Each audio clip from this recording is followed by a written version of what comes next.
This is a Glass Box Media podcast.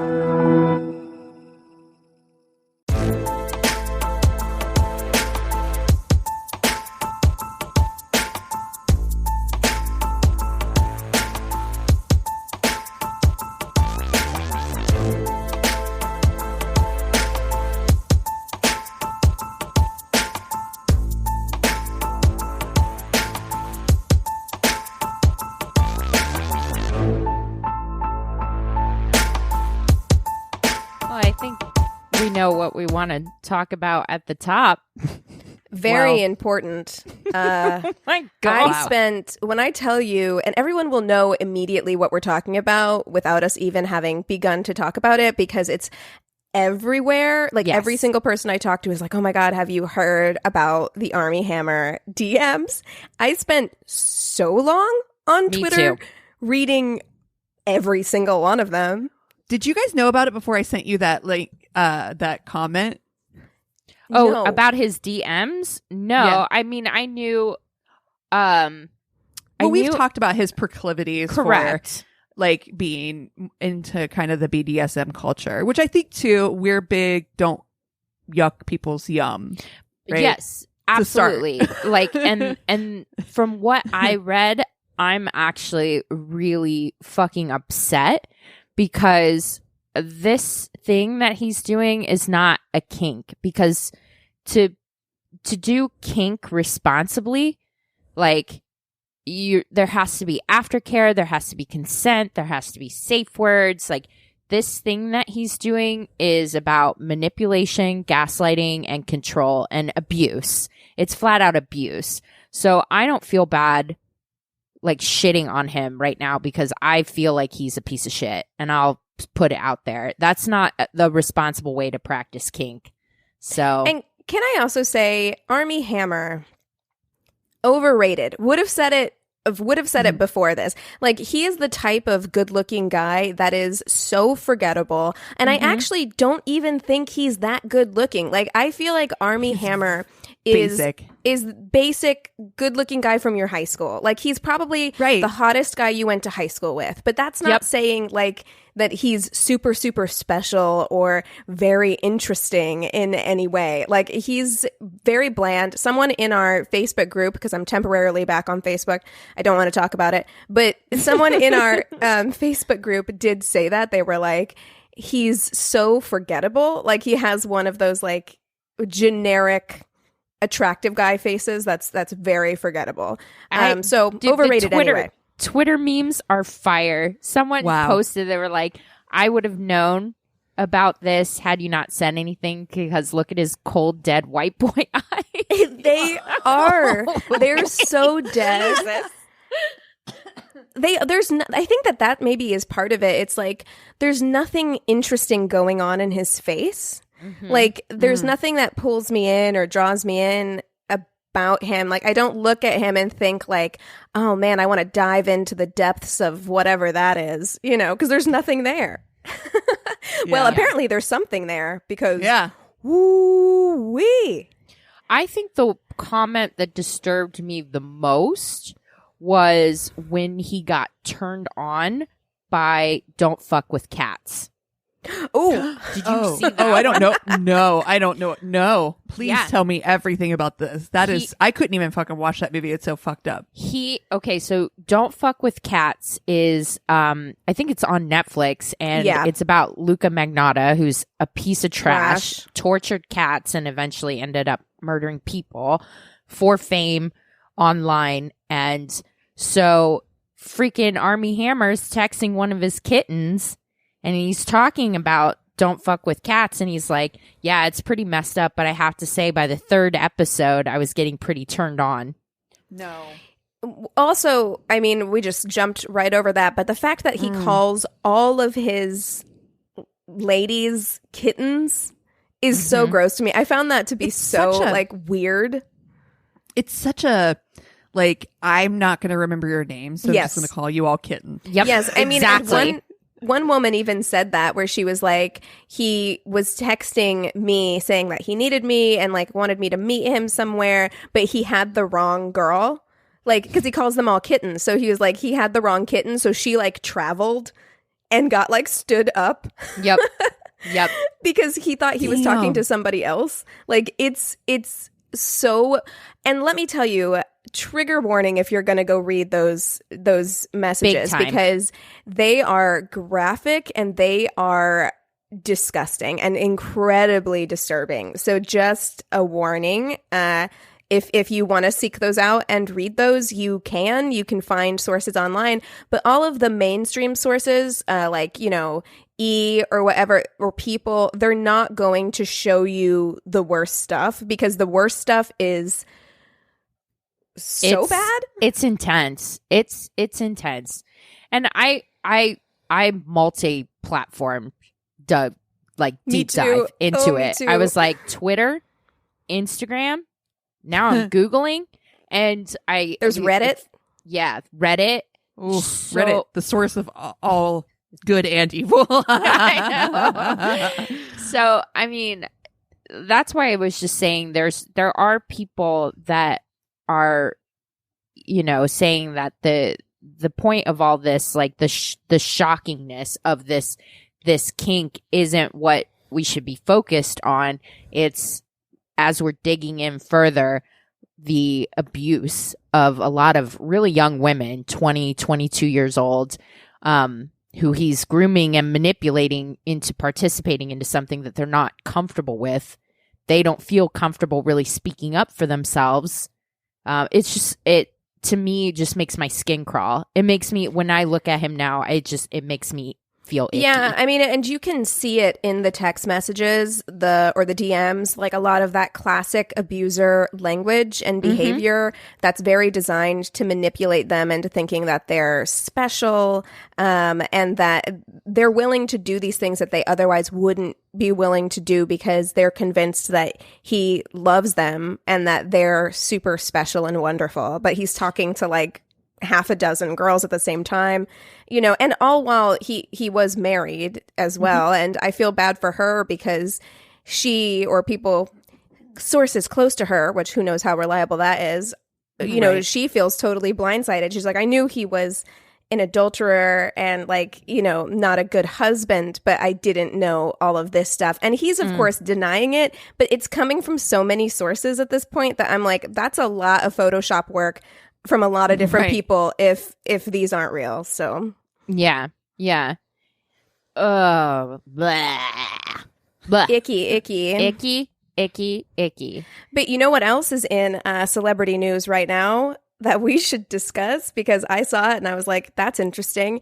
So Jason Sudeikis and Olivia Wilde broke up, and now she's like gallivanting around with Harry Styles, and I'm like, what an interesting celebrity couple. Okay, so but wait, I had said something to this about Chris, or something about this to Chris, and I was like, wait, when did they break up? And he was like, oh, they've been broken up for a while. And then I just heard, I was like, apparently they hadn't been. I didn't think so. Yeah, hadn't been broken up, and she's just like, I guess. I don't know. And then somebody was saying that he made a statement kind of about, like, you know, I hope we can come back together. Like, ooh. Yeah, he seems like actually heartbroken, because they'd been together. I think they were engaged, but they weren't married. And they'd been together for like a decade or something. Like, they'd been together for like a really long time. And I think it was kind of sudden-ish for him. It was like she met Harry Styles, was like, this dude over here, and then was like, hey, Jason, we're gonna have to. That's kind of like the Megan Fox thing with Brian Austin Green when she met Machine Gun Kelly, and she was like, deuces. Like, you know what? That is such a topic that I don't think we've ever discussed before. And I have friends like this growing up who would stay in relationships until they found the other person, regardless, like happy or not, whatever. Like, they just didn't want to be alone. Like, relationship hoppers. Yeah, exactly. And I don't think that we've really like done a deep dive on that, which is that I really think that there is this like group of people, girls and guys, who just don't want to be alone. They always have to have that safety net. Yeah. Mhm. Well, So they'll stick with yeah. somebody who they don't even like until they find the next one. And then it feels so abrupt for the person that they left because it's like, you didn't know that they were gone all this time. Yeah. Yeah.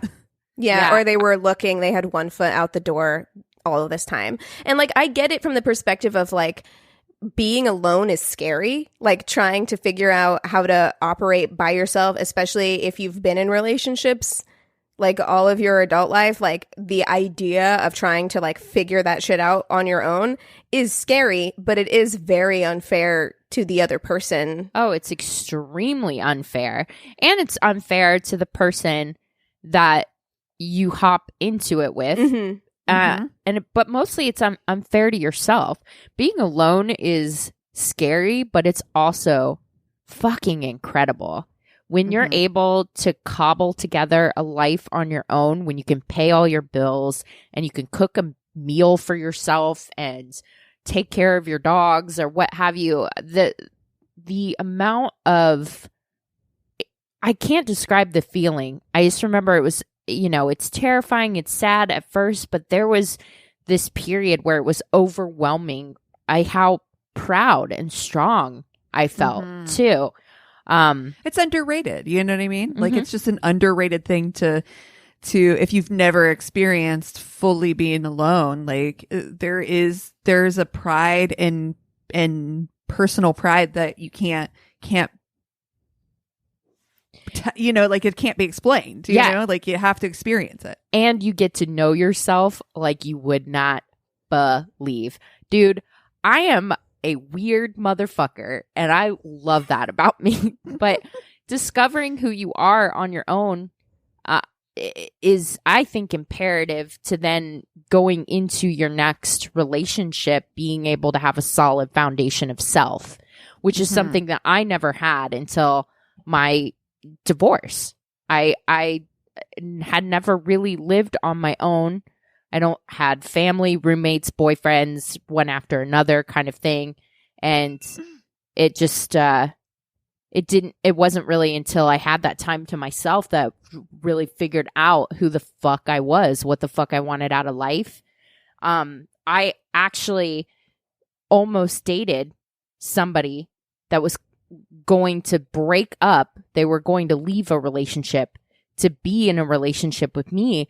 I said, I put my foot down. I fucking hate safety netters. I just, it bothers me. I'm like, I'm nobody's safety net, you know? Well, and also it makes you feel like you're indebted to them. Like you have this commitment. Like if someone left a relationship to be with you, I feel like you would try harder to make it work or make it fit, even if it didn't, just because you're like, this person blew up their life for me. And now I feel like I owe them something, you know? Obligatory. And like, I wouldn't want to get involved with something like that. Like you hit the nail on the head. That's exactly right. And I hate it when people like have those expectations or you feel obligated or indebted to somebody. That's not my jam at all. So yeah.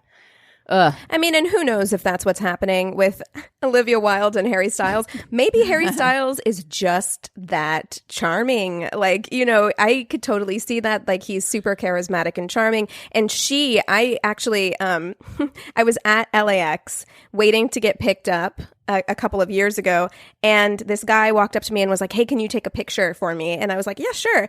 And it was Olivia Wilde was there and he wanted a picture with Olivia Wilde. And so I took their picture for them at the airport. And she is stunning. Like she is disarmingly beautiful in real life. So maybe it's just the case of like two incredibly beautiful people finding each other. And Jason Sudeikis is freaking adorable. Yeah. Like, I love him too, but I mean, Harry Styles is Harry Styles. Like, what are you going to do? What are you going to do? It's Harry Styles, yeah. They have a pretty considerable age difference, though, I think, because she's older than me, and Harry Styles, I think, is a little bit, like a year or two younger than me. So, interesting. Yeah. Yeah. Yeah, they have to be. I'm interested now to see what the age difference is because looking. I think you're right. I feel like it's got to be like, I feel like she's like 8 to 10 years older than him, possibly. Hey, you know. I mean, cheers. Well, here's the other thing. I would guess in my head, and total speculation here, mid 30s is when women hit their sexual peak. Mm-hmm. It is intense. I often feel like a 18-year-old boy where I'm just like, it's intense. I had never had that kind of sexuality before until I hit my 30s. Now, when you're dating like an older man, tends to wane. So maybe, you know, if you wanted to get some strange, it makes more sense for older women to date younger men than the other way around, just from a biology standpoint. But yeah, she is 36 and he's 26. So there is a 10-year age gap. Yeah. Mm-hmm. Okay. Well, I can tell you, I can guess. Total speculation. Did she get dick down? Oh, yes. 100%. Yeah. 100. And you know what? I bet Harry Styles is good at it.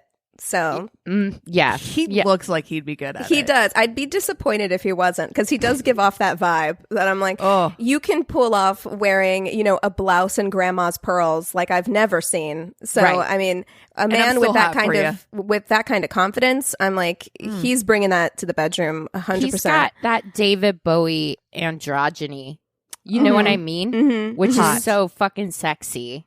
Yeah. Yeah. Poor Jason Sudeikis. I know. He seems lovely. He does. He seems lovely. Like, oh my God, he seems so sweet. Like if I was to fuck, marry, kill the two of them, like I'm gonna fuck Harry Styles, but I'm gonna marry a Jason Sudeikis, right? Jason Sudeikis is stability. Yeah. He's sweet. Yeah. He's fun. You know, you'd have a good time. He's down to earth for sure. Oh.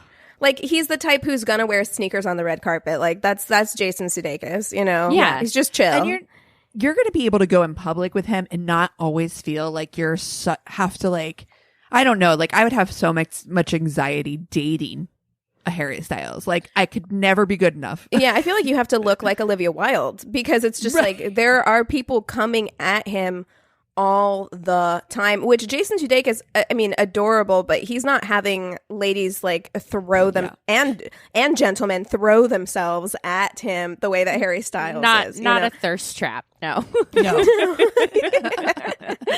Oh my God. I don't want to date a thirst trap. Yeah, me either. It's way too much pressure.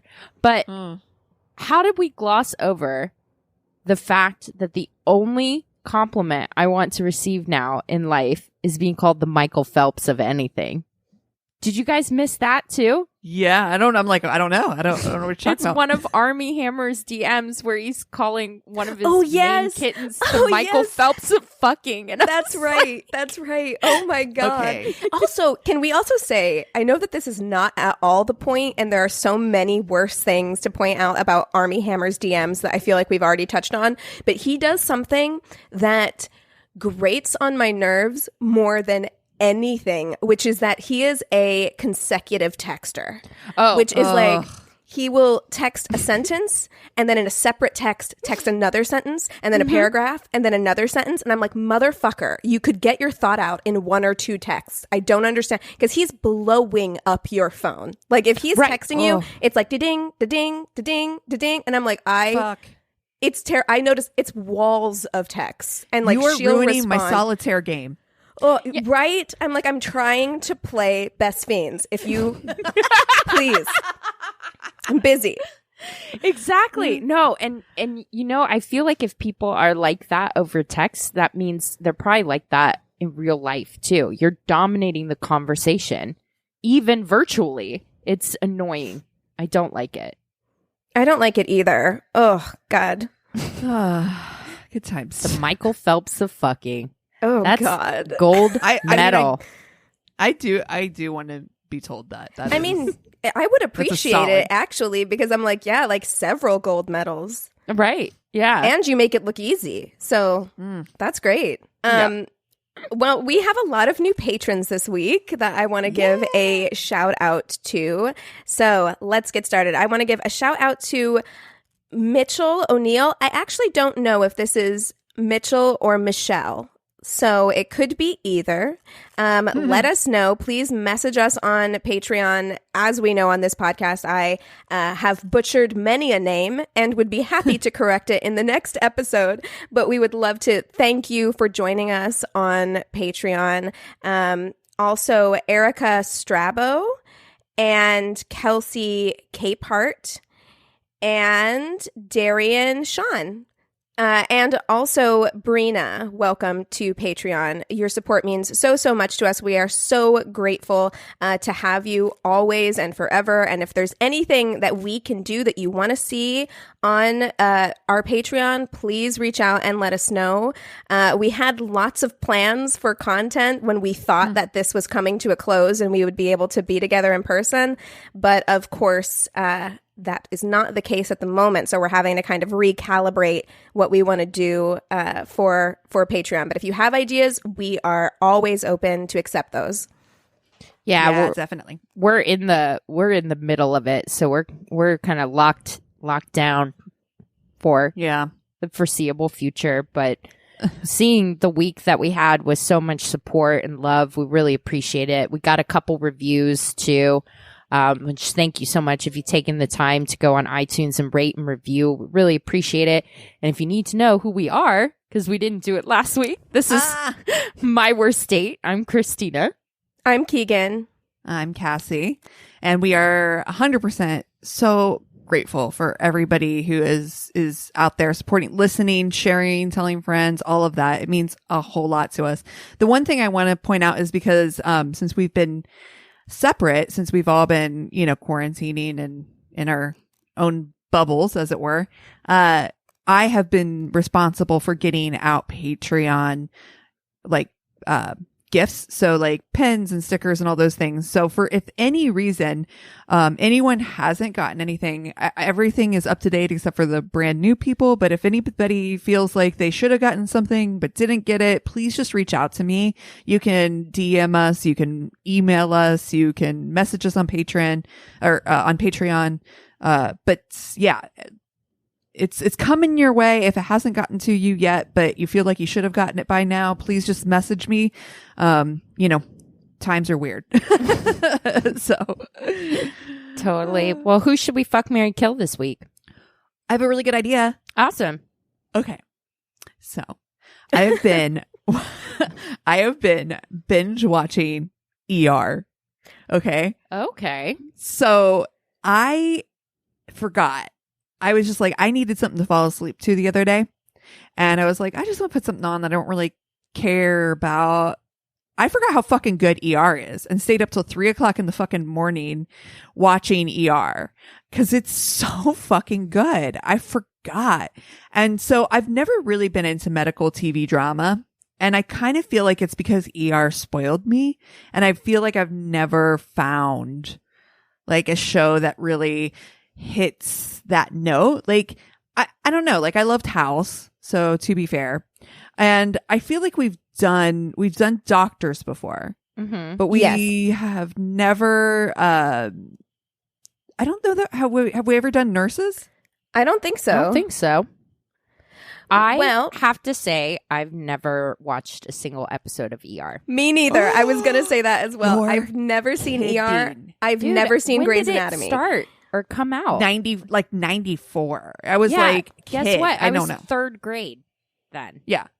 Well, yeah, but I mean, it was on Keegan, for 15 seasons, girl. I was 4.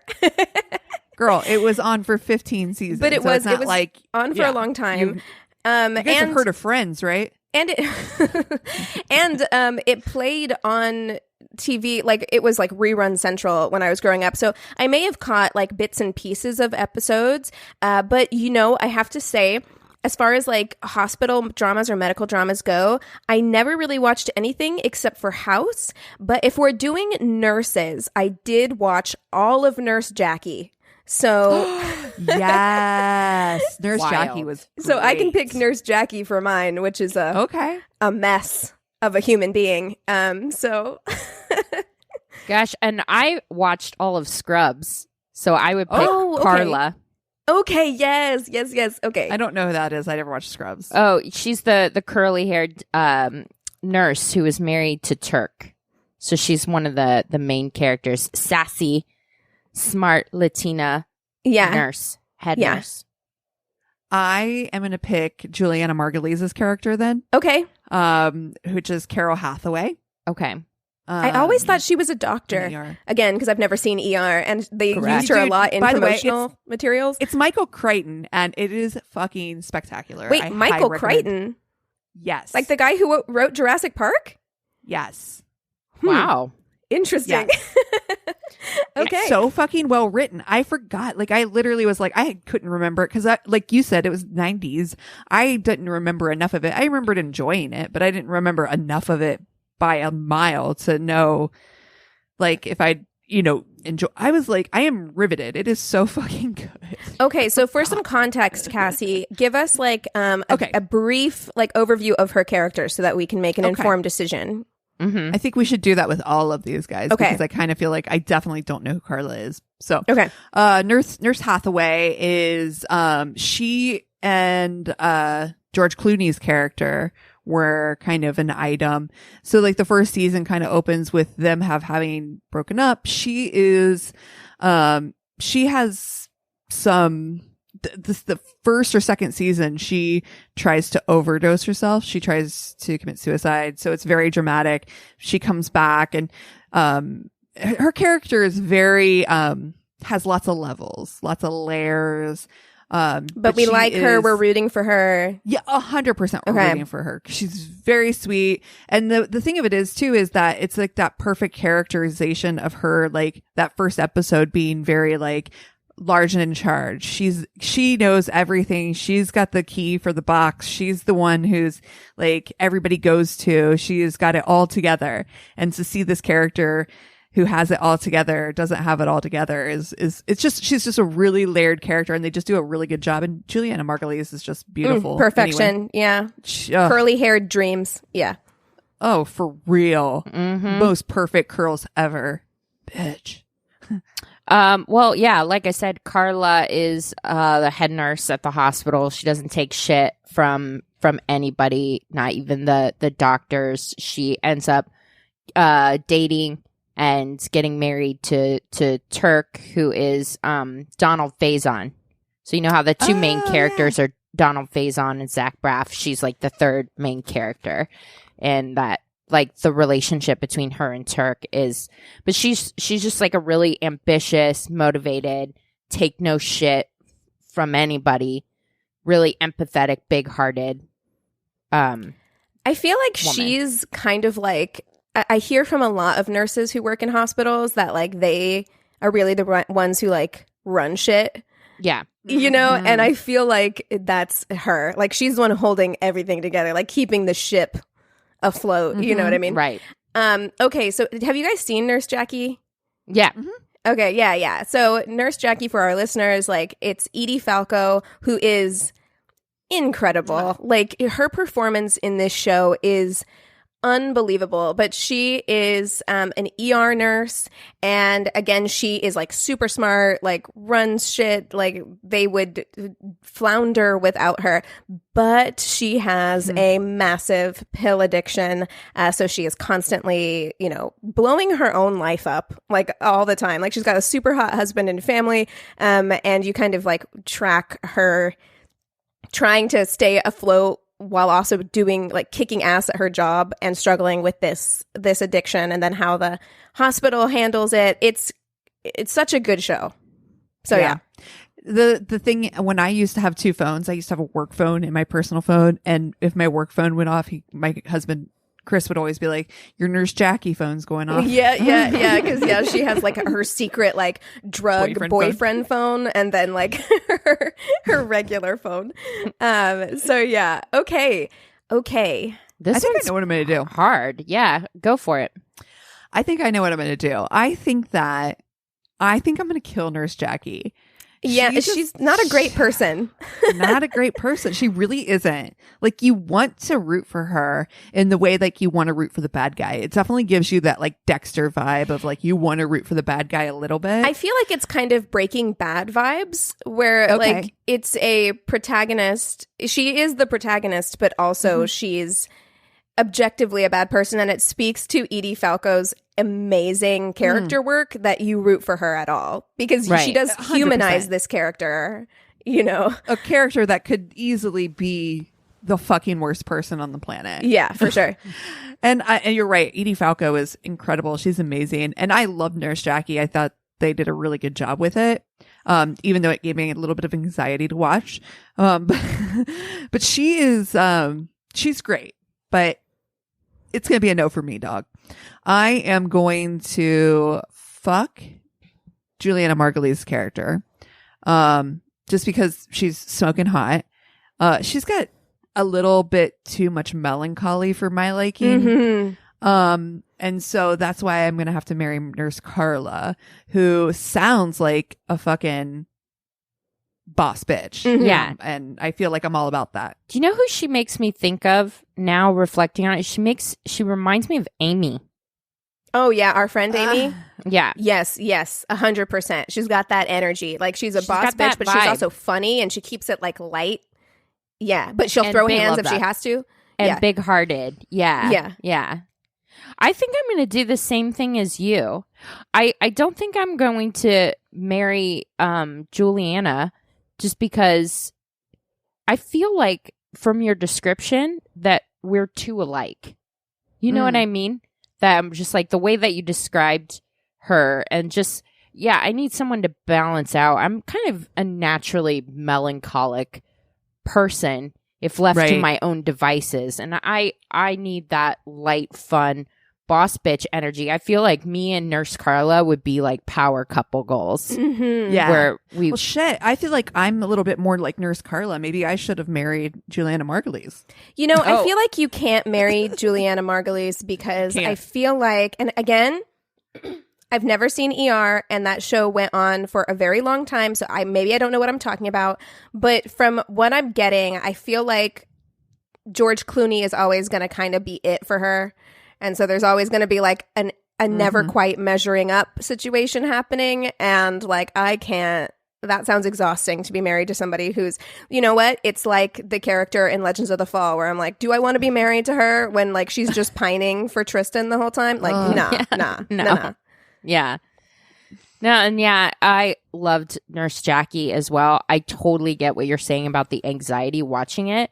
I loved Breaking Bad too, but it became very difficult for me to watch those shows when people are responsible for their own downfall. It just makes me like clench, you know? Yeah, you're like, make one good decision. It That'd was be great. Yeah, please do something. But yeah, that's too much. I mean, I almost thought about fucking her because you know that becomes the question, because clearly in 2021 I'm not making good decisions. Like I said I was going to in 2020. I was like, 2021 I'm going to make good decisions. But you know what? Maybe just fuck it and like let's just go off the rails with it, because there are a lot of sex scenes with Nurse Jackie, and she looks like it looks like a good. It looks like good sex. You know, do you want to get wrapped up in that kind of drama? Like, no, definitely not. But will it keep things interesting? It's a one and done for sure. But I kind of feel like when it's done, you're running out without having put your shoes on. Yes. You know what I mean? Yeah, and you got to block. You got to block in out. the Uber. Yeah.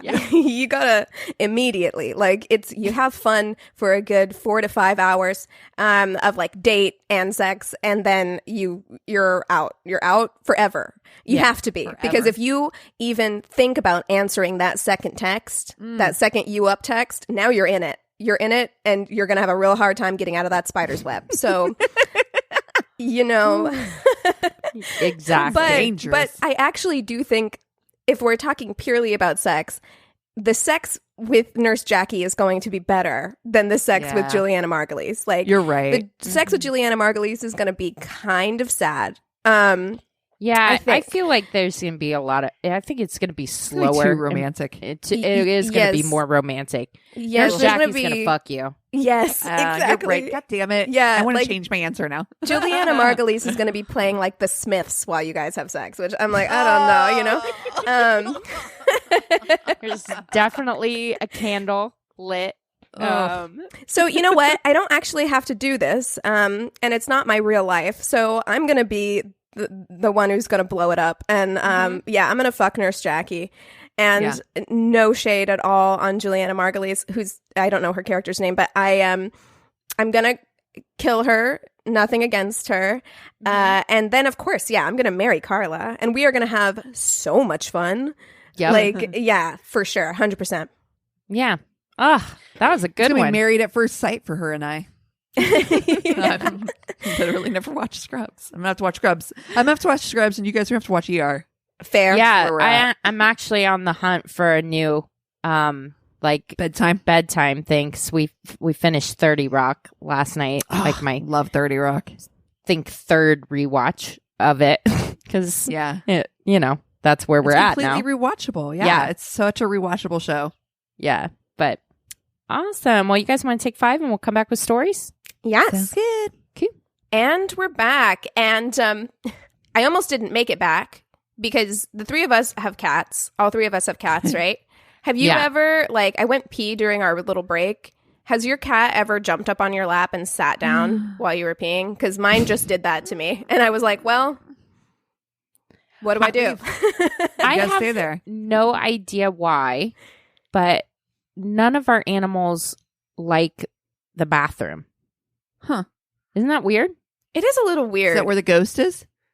I don't know. None of them go in there, so I don't know what's going on in the bathroom, but yeah, they just don't go in there. So Interesting. Okay, well, All right. Christina, why don't you kick us off with stories? okay, I got this one off of Reddit. She says, "Oh man, I have a few to throw in the ring, but I'm going to stick with Van Man for this thread. I was in an exploratory phase of life. My boyfriend of 3 years had cheated on me, and after I left him, I just wanted to have fun. I matched with Moonbeam, not his real name, but same level of hippie,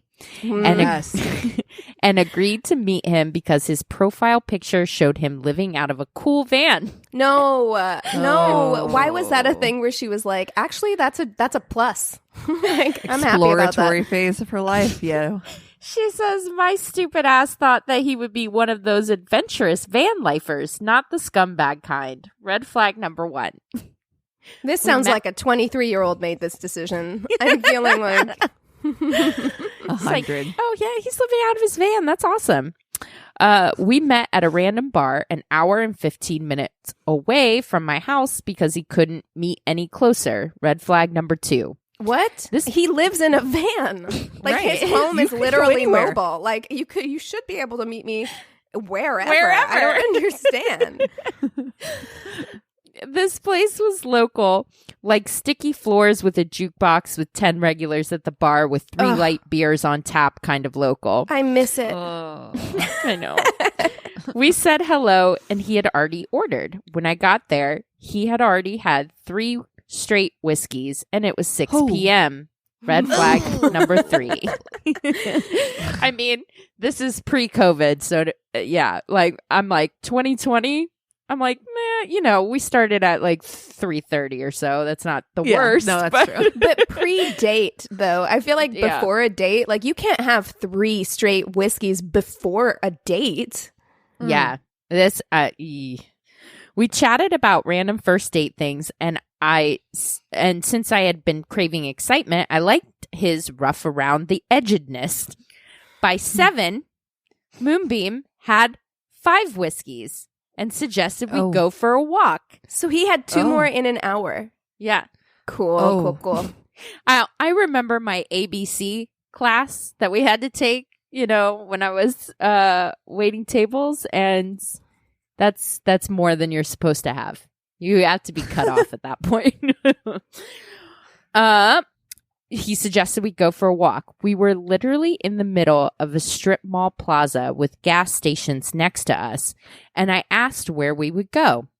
He said there was a golf course that backed up behind the bar, so I agreed. Stupid, I know. So now you're going out into the woodses with a guy that lives in a van that's had 5 drinks in a couple hours. And probably trespassing as well, because like, yeah, it's a golf course. It's probably don't love private. Yeah. Moonbeam somehow was able to bring a whiskey drink with him since he knew the bar manager. Oh, there you go.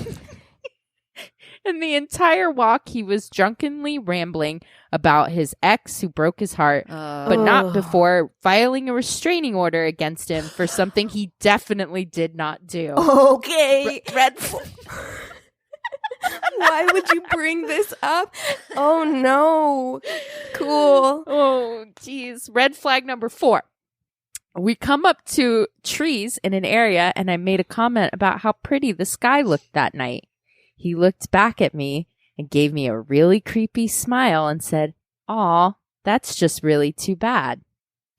Oh, I'm sorry? Oh, you're about to get murdered. I was confused and asked why. And then he said, "Because this is where I dug the hole to bury your body." Oh my God! What? Oh, no. What? Oh my God. Huge red flag. I freaked out and started to walk really quickly away from him, and he got all confused and drunk mad, saying it was obviously just a joke. Obviously. Okay. Oh my God. Why do men, like, literally not understand why that would be so scary? Right. Oh my God. I didn't know him at all, and from the night had been going, and being a female taught to protect yourself at all costs, he very well could have been a murderer. You think that would have ended the night? Well, no. I was a very stupid 22-year-old. Oh, there you go. See, there it I is. freaking knew it. Like, that's early 20s energy all day. Like, oh, God. And when we got back to the bar, I told him I had to go. He said he needed a ride because he was too drunk and started getting loud about it. Where's his van? I was going to say, you live in a van. I don't understand. Is your house in the parking lot? Like, Does what? he? Right. Does the You're van home. not operate? Like, is there a boot on the van? Like, I don't understand. The bar manager came over and basically pressured me to take him to his house by making jokes about not wanting him to drink and drive because of me. I've never been to this town. Okay. Yeah. I've never been to this town before, but he directs me to a house. Again, very stupid of me, but I agreed to walk him inside because he's drunk and being a bit aggressive and erratic, and part of me wanted adventure, but part of me was also scared. He's Jesus been ranting Christ. about his ex and an apparent kid I hadn't known about and how they can go to hell for what they've done to him. We walk inside, and I immediately know this isn't his house.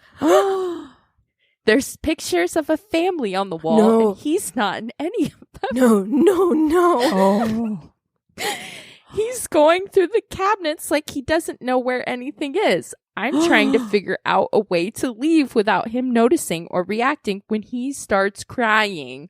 Bitch, run. He's distracted. He's got tears in his eyes. Bitch, run. This is the part of the horror movie where the entire theater's like, get out. Run.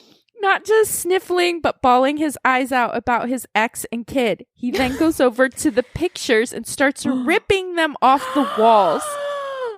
I was able to gather that we were at his ex's mom's house. Oh. She was the one in the photos with her family. I knew I had to bolt, so when he collapsed in the hallway crying, I shut the door to the kitchen, locked him in the other room, and myself in the kitchen. I crawled out the freaking window and ran to my car as fast as I could. I drove home thanking the universe that I was okay and promised to never get myself in a situation like that ever again. It was a great lesson and definitely helped curb my appetite for adventure. Oh my. I mean, God. I also feel like maybe she should have called authorities. Yes. Because you don't want the mom coming home to that. Like, this guy is clearly, like, drunk and dangerous. Yeah. Joked about murder, committing a B&E. Like, lives in a van. You guys. This story has everything. Oh, my. That'll go down in history, in my worst date history, as like top level bad date. The date where he committed a crime. Wow. I don't even know if I can follow that, but here's the one I have. Oh. And it does not end in a B&E. I just imagine like this guy like sobbing on your floor and you come home and you're like, wait, what? No, I like what? The guy that your daughter had to get a restraining order against. Ugh. Like, how scared are you? Dude, 911. She wishes a motherfucker would. Your mom's looking for a reason. She's like, look, I've been wanting to go off for a while now. I've been holding this in. She's like, I'm ready to stand my ground, motherfucker. Oh, shit. Oh, no. Woo. All right. So this is I got from Reddit. Wow. I'm here. After a lot of weird, I,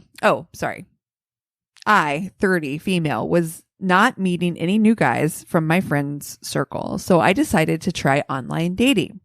After a lot of weird people and lots of stories for another time, no meeting though, a guy catches my attention. We have a lot of interests in common and he seems super nice.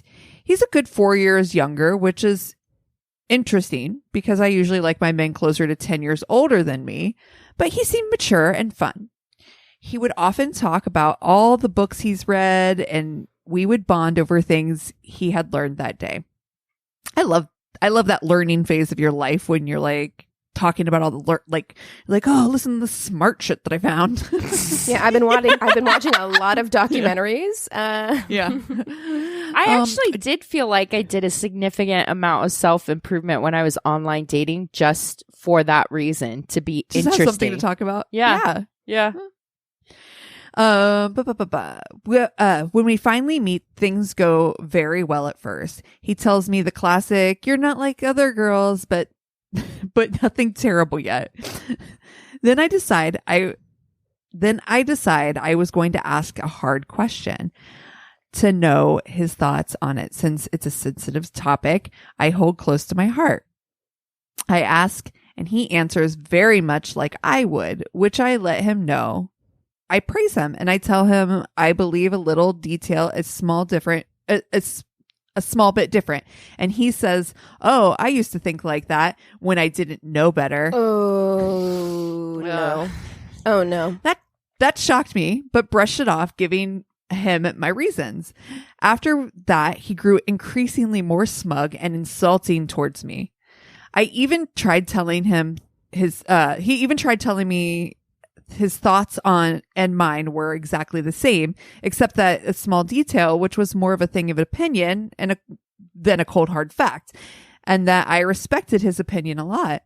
But he continued to calmly call me ignorant. Okay, that I should read more books. I don't know that anything would trigger me faster, than this behavior. Like, we literally have the same thought on whatever this topic is. We have a very minor difference, but I'm ignorant. I don't understand. It's the most nagging bullshit ever. It's a huge red flag because in any relationship, be it friendship, romantic, family, whatever, you are going to come into disagreements in life. And this is a huge sign of the way he deals with a difference in opinion. And it's unacceptable to call somebody ignorant or name call.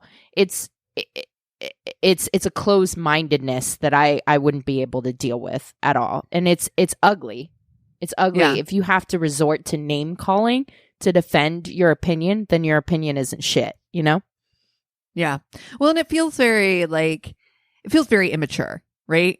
Mm-hmm. Like, as much as you think you're super smart and very well read and super smart man, you're actually acting very immaturely. to do this. You know what I mean? Exactly. Worst part is he seemed totally calm. Frankly, sure, he was absolutely right in that I would agree at some point. I was calm too, but I was also amazed. Amazed at how badly he was treating me over such a silly detail. So after a while, I told him that while I respected the disagreement 100%, I was really angry at how he was insulting my intelligence over nothing. And he gave me this pearl. Oh, fuck. My mom always tells me I should be nicer when I debate, but I believe stupidity should not be tolerated. Besides, I am, insert random letters here, in the Myers-Briggs test. So as you can see, I cannot change my attitude.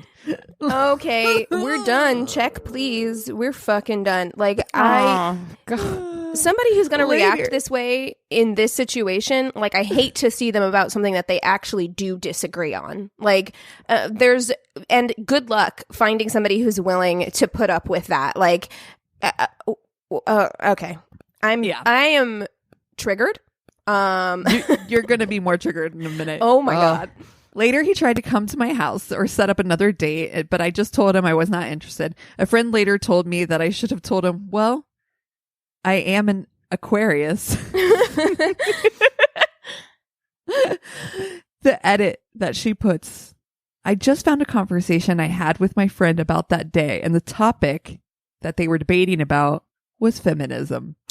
We were talking, and I mentioned there have been little to no changes in society for feminism, and he disagreed. And that was the conversation that they argued about. The back of my neck is so hot right now. You're actually ignorant about a topic that only actually affects you, but let me tell you how I'm so much smarter than you about it. He's like, listen, I have been listening to a feminism. lot of Jordan Peterson, and let me tell you why you're wrong. I'm like, oh my dude. Excuse me, you actually do pee through your clit. The other edit, his Myers-Briggs was INFJ. Just FYI, guys. So, wow. You guys will have that excuse if you're an INFJ as to why you must win a debate. Okay. I hate him. Yeah. Okay. Throw it out. Jesus, that man is trash. Okay. My friend, we'll call her L. Her and I had a safe word. We'll say it was hot dog. A text saying, hey, can you pick up hot dogs or something along those lines basically meant, can you call me and pretend there's an emergency so I can get out of this situation without being rude? Wonderful. We had a lot of safe words meaning different things. Also had an unspoken rule every time we were on a date, we would let the other know and what the general plan was, especially since we were Tinder dating at the time. We had a similar thing in place for Christina. It makes sense. Elle told me she'd met a guy on Tinder and he knew a good spot to get food. We were on the phone for quite a while. She's getting ready, snapping me photos of her bright pink and white outfit. Guy comes to pick her up for their brunch date. He looks nice, albeit lots of black on. She says he needs to make a stop along the way. She says fine. He pulls up to a gravesite and she sees some people and she's like, oh, maybe he's picking something up from someone who works here, or maybe he works here and needs to do something. No. She thinks, great, I'll wait in the car, especially since there's mourning people nearby and she's wearing bright pink. Nope. He gets out of the car and opens up her passenger side door. Nope. She tells him something along the lines of, I don't want to draw attention to myself. She'll wait there. He says something along the lines of, oh, don't worry, you look great. They'll love you. No. No, they won't. Despite her pink outfit, Elle had always been on the macabre side and is also a large, as in 6 foot in heels and ripped from martial arts training person. So she wasn't worried about safety and was curious about what the hell they were doing there at 10 a.m. on a first date. And who is, quote, they, as in they'll love you. Yeah, no. It was his mother's funeral. Shut the fuck up. What's that wrong with you? Is awful. You Awful. are putting someone in such an emotionally charged Oh my God. Well, and for you, like, why would you even think to do that? So strange. I am shook. Yeah. I am so shook right now. And you know what is really upsetting is this is probably the worst one because it's his mom, but this is not the only I took my date to a funeral story we've gotten on this podcast, which is really upsetting. Yeah. How many people have done this? Not an advice podcast, but I feel like we could throw it out there. I'm going to be controversial and say it. Funerals, not a good first date. Not a good date. Yeah, you heard it here first, folks. Oh, God. Oh, his mother's funeral. She stood next to a group of weeping people watching as her date's mother was lowered into the ground. Needless to say, it was awkward, especially since he kept trying to hold her hand and nuzzle her for comfort. It's a first date. She waited for the service to be over, didn't want to be rude to the grieving people or the dead woman, before texting me hot dog. So I called her, pretending to be her landlord, saying her apartment flooded. Thanks, Jim Halpert. It worked this time. In the office. Yes. She ordered an Uber and noped out of there. I guess as she was waiting for the Uber, he kept insisting they should still get brunch and kept telling his relatives they'd been dating for a few months. Oh, no. She called me in the Uber and spilled the tea. Can you imagine that Uber driver? Like, he was like, oh, my God. Oh my gosh. I don't know why there's not you remember like Taxi Cab Confessional? I don't know why there's not some sort of like I need to look to see if there's like an Uber place where people unload the craziest shit they've seen in Ubers. I need those stories. There should be a podcast. If you're an Uber driver and you have thought about starting a podcast, that is what you should do. And you should have guests on who are also Uber drivers. And you can swap stories because I would listen to that. Absolutely. Oh my God. Ay. Man, that made me want to peel my skin off. Yeah, big yikes. This guy's trying to nuzzle your neck. He's like crying into your neck. Like, oh. Oh my God. Oh my God. Oh. Okay. Well, all right, you guys. I have got a crazy in love for you. Stoked. It's terrible. First and foremost, it's awful. Great. I do have to trigger warning for child death. Oh no. So that's not your thing. But this story's I don't think it's anybody's thing. Yeah, I was like, who's like, that's exactly To be my fair. thing. I'm in. No, it's wild. Eric got this thing for free Discovery Plus.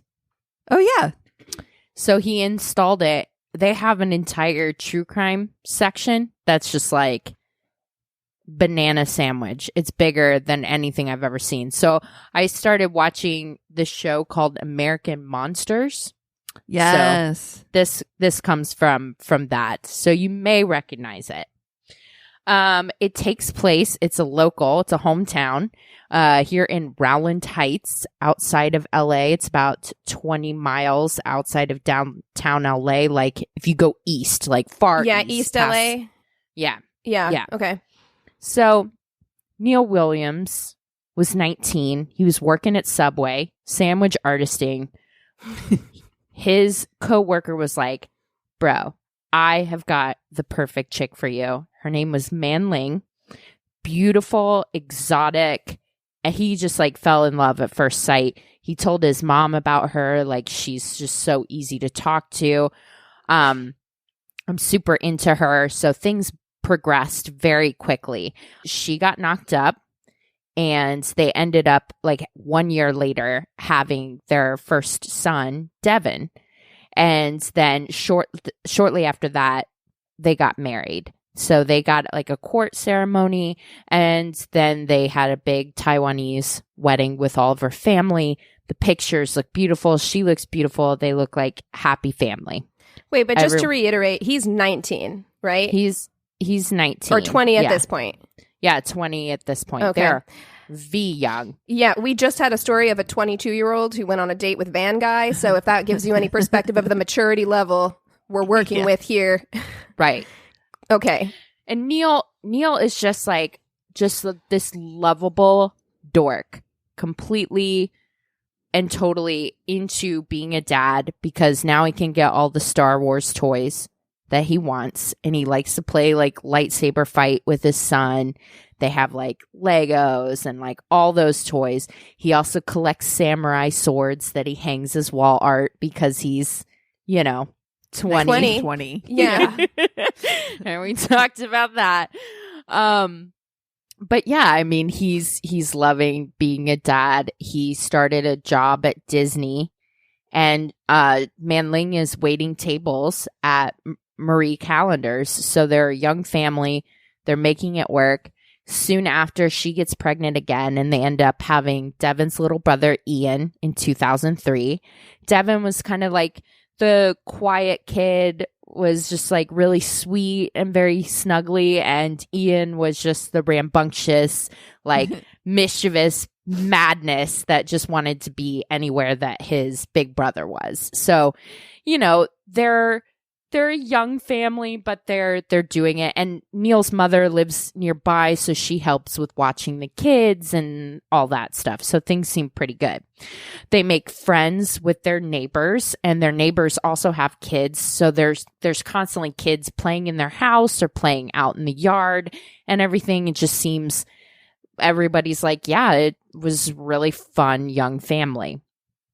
But Manling was really ambitious. She was brought up to like save money and wanted to, have a house someday with a yard. Because right now they're living in kind of like a condo apartment situation in, East LA. She wanted to progress. She's young, but she's got goals. She's, Well, and that's the Los Angeles dream right there. We're like, can we have a yard or maybe a wall that's not connected to somebody else? Yeah, exactly. It's a hard dream, especially, we're talking about the 2000s. Like things are already, I feel like out of reach for most people in the real estate market out here. So she, she's kind of pushing Neil to try to move up in Disney, that sort of thing. And then finally she's like, you know what? Like you should actually sell insurance. You can make a lot of money, which out of the little bit that I've told you about Neil's personality, do you think he would be good at it? It sounds not even a little, actually. Like soul crushing for somebody like that. Yeah. Right. I mean, he did not have that pushy kind of personality that you need to be sales, a successful salesperson. And so his salary was such that it was mostly commission. So if you weren't a good salesperson, you weren't making any money at all. Well, and I wonder what he was doing at Disney, because depending on where he was working, it is very possible, having worked for studios, like several studios, it's very possible to move up. Like it probably would have been smarter for him to stay there. If he was a Disney employee, they have really good benefits. Like he should have just stayed and worked up. That would have made more sense than doing a complete career shift. But I mean, I don't know. So yeah. No, that's what I was thinking too. They didn't elaborate like what he was doing at Disney. It kind of got the feeling that he was working for the park. Okay. So yeah, I don't know. That's quite a commute. Yeah, from Rowland Heights to Anaheim. Mm-hmm. Yeah. But so he ends up having to borrow a lot of money from his mom. They're starting to get into a really difficult situation financially. 2 young kids in LA. Mom is waiting tables at Marie Callender's, and he's struggling as an insurance salesman. It's not adding up. It's not coming together. They're really starting to struggle. It's giving me anxiety just thinking I know. about it. Me too. Right? I'm like, oh, things are falling behind. And not only that, like Manling was like working part-time. She was just working breakfast shifts at Marie Callender's. So because Neil's job is stay-at-home insurance salesman, he takes on the brunt of the kids as well. Manling takes on extra shifts at Marie Callender's, and will come home after a long 8 hours of waiting tables. And you guys, when I tell you their house was a disaster. Oh, no. You're talking about anxiety. So you have financial stress, and then their house. Listen, I don't have 2 toddler-age children, so that level of mess was something I have never seen. And it wasn't a hoarder mess, but it was just mess. Trash overflowing, dishes in the sink, fucking toys everywhere. Like, I mean, yeah, you're getting hot right now, Cassie. My skin is crawling, sweating. Well, because when I saw their house. You have a guy in his early 20s trying to juggle this with 2 toddlers by himself. Yeah, like, So yeah. at this point, I want to ask you guys, who's going to snap first? You have a legitimate pressure cooker here. You have 2 kids in their 20s with 2 babies, a fucking disgustingly messy apartment that no one's taking responsibility for keeping up, and you're underwater on bills. Who's going to explode first? It could be either. I mean, I really can't even make a call because both. I mean, you've got the Devin, guy, the oldest child. You've got the guy working a job that he hates, which builds up resentment that he's not good at. He's probably not feeling like a very good provider because he's not good at this job. So he can't even contribute as much probably as he would like to. And then on the other hand, you've got her working her ass off all the time, these really long hours, to come home to probably what she sees as like a husband who isn't contributing as much as she would like him to, and a house that's a nightmare, and 2 young children. Like, both of them are Yeah, the pressure cooker is turned up to 11. Screaming. Yeah. So neighbors start to hear them arguing more often, and they say that they see Manling in the late hours of the night just chain smoking on the porch. So things are starting to fall apart. Manling also begins to confide in her neighbor friends that she's now become fearful of Neil. So here's where I knew something was fucking afoot. Because the next thing that happens is Manling tells Neil that she has manager training for Marie Callender's over the weekend in Santa Barbara. Let me tell you something about having worked in the restaurant industry. Listen, there's never management training in fucking wine country. Right, out of town. I'm sorry. For Marie Callender's? Over the weekend. Over the weekend, when I'm assuming Marie Callender's is probably its busiest. Yeah. It just doesn't exist. So if your partner ever tells you that, chances are it's bullshit. Come at me if it's wrong. I don't know. Maybe that does exist. I've worked in several different restaurants. That's not the case. If you want to be a manager, suspicious for real, like hardcore. Like,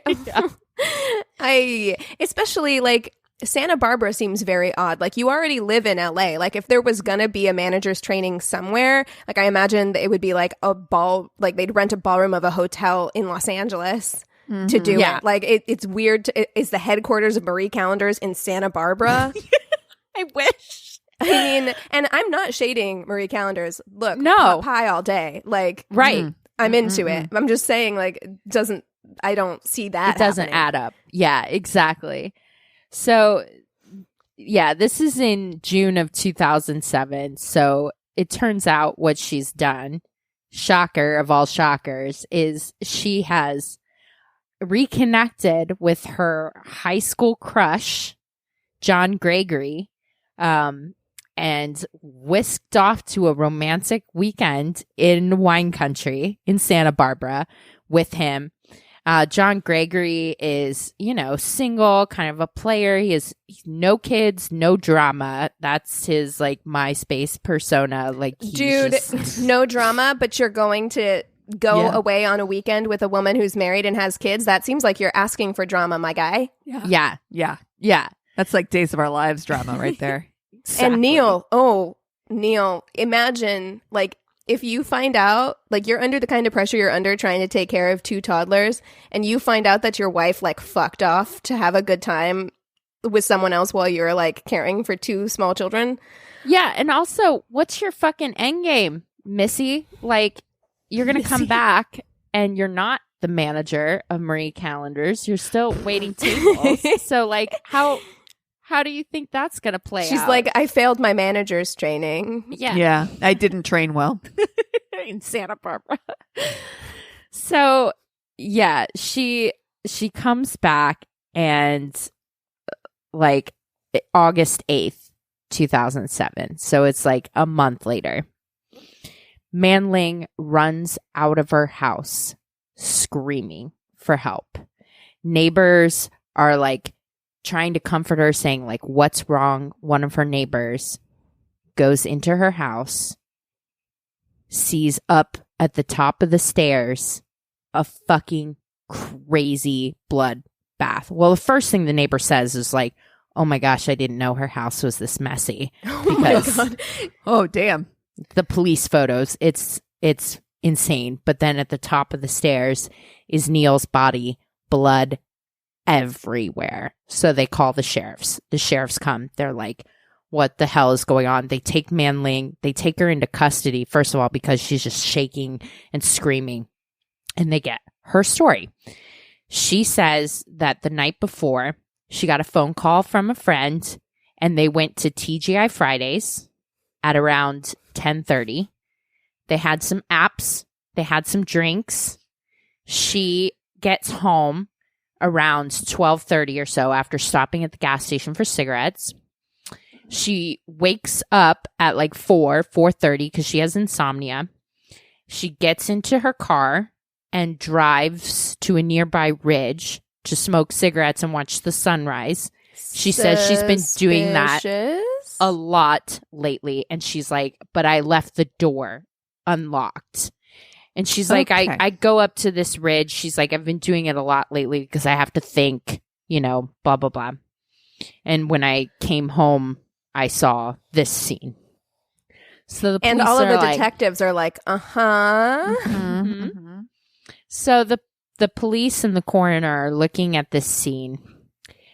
First of all, they see her computer open with a suicide note from Neil saying, like, I'm sorry, like, things just got, like, too bad. It's typed, of course, and it's like, I just couldn't handle it, blah, blah, blah, like, so I killed the kids and killed myself. The kids were found tucked into their bunk beds.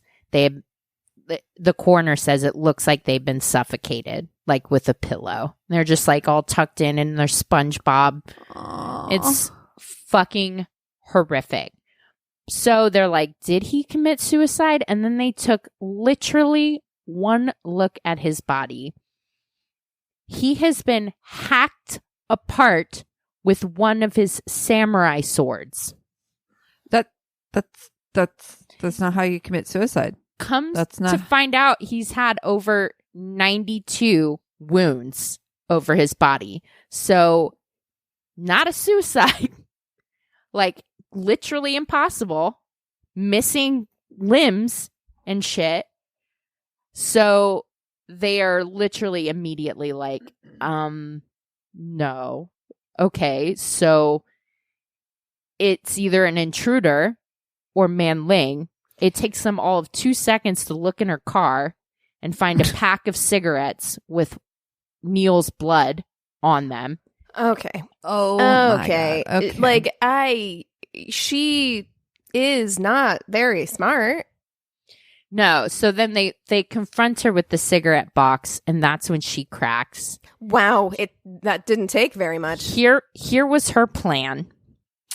She wanted to be free. She hated the life that she was living, and apparently, like, no other option, like divorce or just walking the fuck away, was an option to her. So her plan was that she was going to smother the kids before she went out. She was counting on Neil to find them and be so distraught that he would kill himself. That is a big what if. Wow. Like, what? I don't understand. Okay. All right. That doesn't make sense to me. So, yeah, they found on her computer that she logged out of MySpace that night. Like, she had been MySpace stalking John Gregory's page, like, wrote the suicide note, and then went upstairs to tuck the kids in. That's when she committed their murders. Said goodbye to Neil. I'm going to TGI Fridays. She did go to Fridays and did all that shit. Oh my God. Imagine being that friend who met her for happy hour. Like, and she's acting completely like normally, or at least not suspicious enough that it would, rouse anything in you. Like, that is sociopathic. Like, correct. That friend said nothing was wrong. They had some drinks and apps, and this fucking biatch had just murdered her babies. How fucking terrifying is that? Like, I feel like I've got my chest feels heavy because like that is so fucking scary. That's people like that just walk among Sinister. us. Mm-hmm. Monster. Yeah. Ugh. It's like you were saying the other day, Cassie, when you're in the airport and you're like, oh, that was me. Or was it or you, Keegan? Yeah. Yeah. When you're like, how many people here have fucking killed somebody? Yeah, that waitress just served somebody like a margarita who like had just murdered her kids. Like, that's wild to me. Yeah, it's unfathomable. So she got back and Neil had been playing like Call of Duty or something like that and had then just passed out. So he didn't like check on the boys. And honestly, they looked like they were sleeping. They were, tucked in. It didn't look like anything was wrong. So even if he had checked in, he may have just peeked his head in and been like, oh, they're both sleeping. And because they were in bunk beds. Yeah. You're not going to go that much further. And you're not going to, as a parent, you're not going to, like, if you see kids in there and they are not awake or they're not disturbing anything, they're not being crazy, you're just like, yep, sleeping. Right. Yep. Especially this guy who, was doing so much on his own. He was probably like, as long as they're not making any noise, like, thank God I get like a moment to myself. Like, what a bad plan on her part. And this episode in particular was so chilling because there were so many home movies of these little baby angels. It was really, really tough. But yeah, so then she gets back. She notices that Neil is just sleeping in bed. So she gets the heaviest samurai sword that he has and stands over him and plunges into his chest. And Neil fucking fights like a madman. So she hadn't planned on that. She was trying to make it look like a suicide, but he was like gonna fight back, gonna fight for his life. And it ended up, going all around the second floor or whatever. She's chasing him and just hacking him with the samurai sword. Oh my God. That scene is bananas. It's crazy. And that's that. They got the confession out of her. They charged her, with the 3 murders. She is actually on death row in California. Wow. Which is one of the if you're on death row in California, especially as a woman, like it's brutal. It's just horrific. It's horrific. Wow.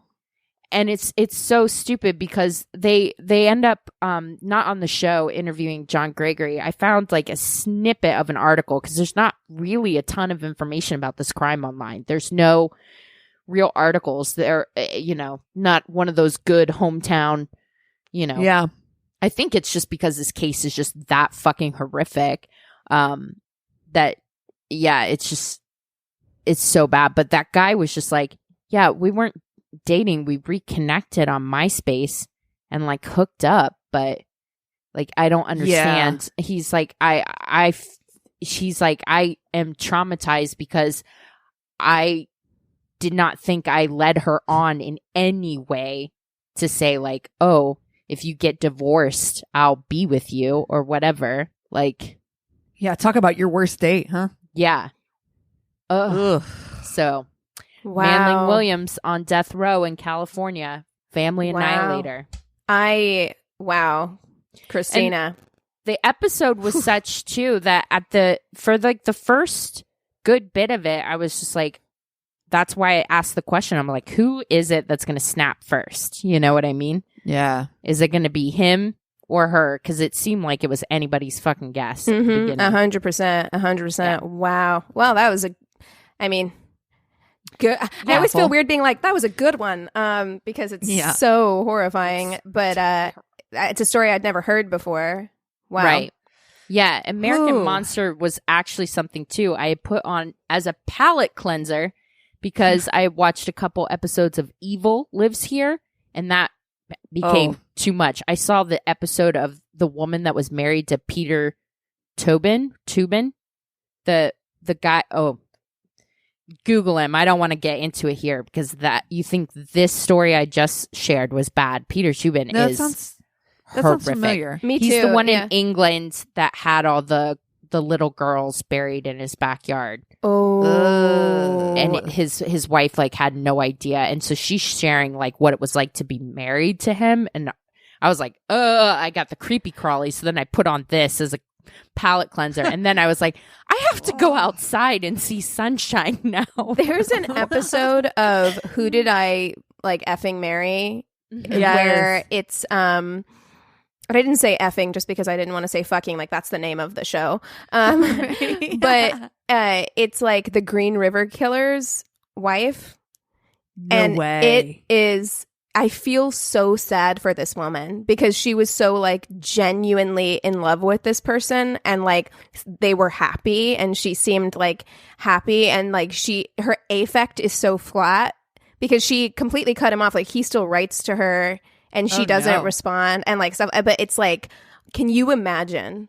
No. You would have such a difficult time trusting yourself again. Yeah, or anyone else. Like, dude, you guys both watch Night Stalker. Right? Oh, I've started it. I have not finished it yet, but it is so well done. This will not give anything away, but the fucking women who are like find like that go in and are like, oh, he's so hot. Oh, this motherfucker is the most disgusting piece of shit ever. And I'm like, I'm sorry, his fucking teeth are rotting out of his fucking skull. Well, what is and that you're called? Like, hybristophilia? Isn't that what it is? Oh my God. I just don't understand it. I've never understood that either. People that get obsessed and start writing people in prison. I know we talked about like, you know, something like that at the top where like people have to be that's another thing that I have never been able to understand. It's the ultimate fix you, right? Like, you know, like it's the ultimate like I can save you thing, right? Or this person's misunderstood, or I'm going to find the good in them and I'm going to bring it out. Like I think that there is that kind of like savior's complex that some of these people have. Is it there also like the idea though that do you think that because they're out of reach, there's a safety in that? Yeah, they can't leave you. They can't cheat on you. Right. Yeah. You can't leave me if you can't. I don't know. They need you. Yeah. I also thought that maybe part of it could be a self-esteem thing where it's like, oh, he did all this crazy stuff to other women, but like I'm above that, and it's like, you know what I mean? Like, I don't know. Yeah. It's just weird so and gross. It's so weird. But yeah, what else have you guys been watching? Yeah, I mean, the Night Stalker documentary, I finished that. We binged it last night. It was like so good. So good. Yeah, it was really, it is pretty graphic though. I was really, really hard to watch in spots. But then also finished 30 Rock. So balancing out the darkness with the light. I'm like, just give me some Liz Lemon as a palate cleanser, please. So yeah, that's pretty much it. And then I finished The Five. I cannot recommend that book enough. It's so good. Really trying to locate Covent Garden Ladies, which is not on Kindle. So if anybody's got the 411 on where I can find it to read that one next, I really want to get into it. Yeah, I'm telling you, try iBooks. Okay. Yeah. It might be on there. Sometimes that happens. I've run into that where like a book isn't available on Kindle or Kindle has an exclusive on a book that I can't get on iTunes. So sometimes that happens where they kind of have an exclusive for like a time period. Mm-hmm. Yeah. When a book comes out. I want to get it because Eric just got a book he's been really looking forward to. And I was like, oh my gosh, let's take our books to the beach, tomorrow and just be outside and read next to each other. So yeah, I'd really like to locate it. So yeah. Well, I also binged Night Stalker, as we know. So fucking good. Jesus, I high recommend. It's funny because I actually started it before Chris came home from work. And he's like, what are you watching? And he's like, oh, I wanted to watch that. And I was like, of course. I was like, one thing. I was like, I didn't. I had no idea. Like, Eric was like, oh, I really want to watch that. And I was like, really? You do? Like, I didn't think he would be into it. But then, oh my God, the detectives in that. The first time I saw the detective Frank, he's like drinking the whiskey. Oh, so yeah. I turned to Eric. I go, the whiskey makes the ghosts go away. Those are the vibes you get from Frank Salerno for real. Like, yes. I'm like, okay. Yeah. Dude, I had already seen like pretty much the first half of the first episode, but I was like, this is fine. I'll start it over. But when that girl, the young girl, the victim, first young girl, I was like, I can only have seen that one time. So I was like, I'm going to go make myself something to drink. You watch this part. And I'll come back. What I'll say for people, like, if they have kind of the same mentality around it as I did at first, where I was like, you know what, I'm going to watch this, but also like, I know everything about Richard Ramirez. Like, I've seen everything. No idea. Right? And so I was like, there's not going to be stuff in this documentary that is surprising to me because I know this story front ways and back ways. I was wrong. So if that's how you feel about it, if you're like a true crime person who feels like like I always think of that scene in Parks and Rec where Ron Swanson's in the hardware store and they're like, can we help you? And he's like, son, I know more than you. That's how I feel about true crime. I was wrong. You should watch it. No idea about the kid aspect of it. I had no idea. And then when Diane Feinstein, oh my God, I was screaming at the TV about her. When they called it, Chris and I, when they were like the kitty stuff, I was like, I looked at Chris and I was like, he's like, I don't like that. I was like, I don't like that either. I mean, like, I don't like the terminology kitty stuff. It feels very diminished. Yeah, trivializing in my eyes. Mm-hmm. Yeah, it does. And I mean, that's just a minor picket part. But the other thing that I watched, which has been on my radar for a while, but Christina had highly recommended because she's seen it, was Promising Young Female. Promising Young Woman. Yes. Oh, woman. I'm sorry. Yeah. Oh my fucking God. I know. You must fucking watch this movie immediately, so if not good. sooner. I could literally, you said you've seen it twice. I can see how I could absolutely watch it again. 100%. It will make you want to break everything because it'll piss you the fuck off. Keegan, I actually want to watch you watch it because you're... Well, you see, anger. But I thought about watching it. I thought about watching it last night, but I have been in a depression spiral. And there's a lot of in my world right now. There's a lot of crying in the shower energy. There's a lot of looking at the ceiling with headphones on, listening to Phoebe Bridgers energy in my world right now. And so I was just like, I don't know if I'm in a place where I can watch this movie. Without wanting to destroy my living room. So I really want to see it. Like, it's like absolutely number one on my list because, first of all, you two recommend it so highly. And we have been wanting to watch it since we saw the trailer like last year. So for sure I'm going to watch it 100%. It's so beautifully shot. And Carey Mulligan is so good. Is so good and phenomenal. It's so well written. I had no idea that it was the woman that played Camilla in The Crown. I love her. That wrote it. I'm obsessed now. The whole aesthetic of the movie is incredible. Like I I can't praise that movie enough, and it's a powerful message. So yeah, I'm so glad you loved it. I of course I like throughout the movie I want to set the whole place on fire, because I mean there's just so many times when the guys are like, you're just ruining this I'm like like I just want to burn everything to the ground. And then but then you have like, oh god, it is threaded together in such a beautiful way. Beautiful is not the word.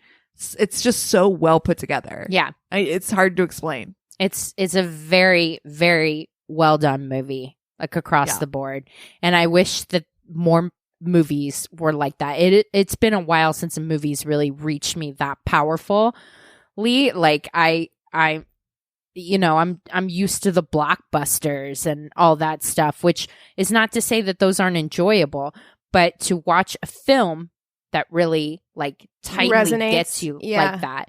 Because I usually get that feeling from a long drawn out series, but it's a testament to her craft that she put this together, that you're able to be affected that powerfully in 90 minutes. Carey Mulligan is like phenomenal. I've never seen something with her in it where she wasn't phenomenal. She's an incredible artist. Like, she's amazing. So I am really looking forward to watching that. But in my world right now, I'm back on the Housewives game. Okay. Good. Good. Because even though it's brain candy, like even though it's reality TV, there is something so divorced from reality, like watching these like women in their 30s and 40s carry around like $400,000 bags and like just yell at each other for an hour.